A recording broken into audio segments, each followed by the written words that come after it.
المسجد اللي احنا فيه هذا المجمع العظيم، مجمع عمر بن الخطاب بشبرا الخيمة. هذا المجمع تبع جمعية اسمها فيض الرحمة. السلام عليكم ورحمة الله وبركاته. بصوا يا اخوانا، انا مش جاي النهارده والله اجمع لبناء مسجد ولا الكلام ده، لانه انا ارى ان ذلك خلل، ان احنا نجمع لان نبني بيتا من بيوت الله تبارك وتعالى. احنا اللي محتاجين، بيوت الله لا تحتاج، والله تبارك وتعالى غني سبحانه وتعالى وجل. الله تبارك وتعالى غني سبحانه وتعالى وجل. الله يبني بيوتنا ويبني بيوته ويبني، يعني هو الخالق سبحانه وتعالى وجل. فمسألة ان احنا هذا تشريف لنا، تشريف لأنفسنا، ان احنا نعين ونساهم في بناء بيت من بيوت الله.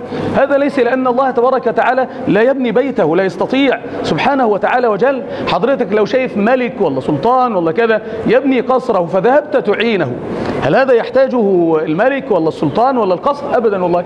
أنت الذي تشرف نفسك عشان تمشي يقول أنا ساهمت في بناء هذا القصر وأعنت هذا الملك، فكيف وأنت تبني بيتا من بيوت الله، ملك الملوك، جبار السماوات والأرض سبحانه وتعالى وجل.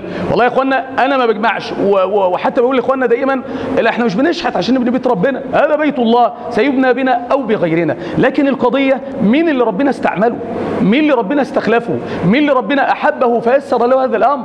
هو دي الفارق.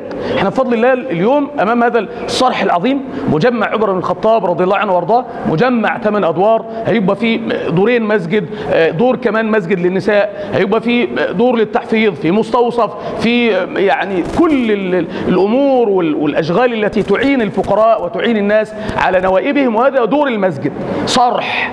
دور المسجد مش صلاة فقط، صرح تأوي إليه القلوب ويأوي إليه المحتاج، وهو مأوى المتعفف. ستجد هذا في بيت الله تبارك وتعالى في هذا الصرح العظيم. يبقى لما تساعد في بناء هذا المسجد، أولا أنت تساهم في بناء بيت من بيوت الله. الله يبني لك قصرا في الجنة. من بنى لله بيتا ولو كمفحص قطا بنى الله له بيتا أو قصرا في الجنة. وانت هتبقى أكرم من الله؟ لا والله. انت تغالب كرم الله؟ لا والله.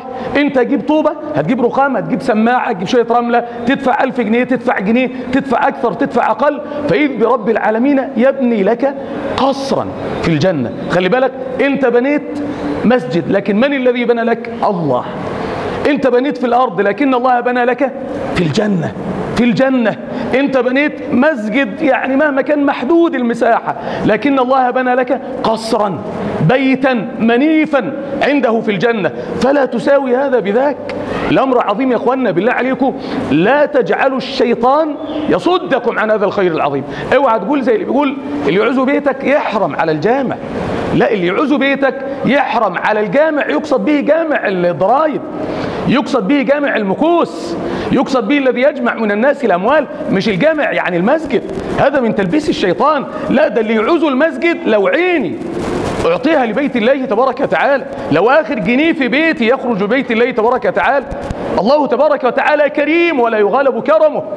فهذا المسجد زي ما انتم شايفين صرح 8 أدوار، ما شاء الله لا قوة إلا بالله، مجمع عمر بن الخطاب. وجزا الله من خصص هذا المكان خيرا، وجزا الله من ساهم بوقته وجهده خيرا، وجزا الله من تصدر لهذا العمل خيرا. ساهموا وأنفقوا على أنفسكم، واعلموا أن الله تبارك وتعالى يقيض في كل صباح ملكا ينادي: اللهم أعطي منفقا خلفا وأعطي ممسكا تلفا. ليس على وجه الأرض أشرف من بيوت الله، فأنفقوا فيها أموالكم. نسأل الله أن يتقبل منا ومنكم، إنه ولي ذلك والقادر عليه. نلتقي إن شاء الله بقى فين؟ في قصورنا في الجنة التي سيبنيها لنا ربنا إذا ساهمنا في هذا المسجد. وجزاكم الله خيرا، والسلام عليكم ورحمة الله وبركاته.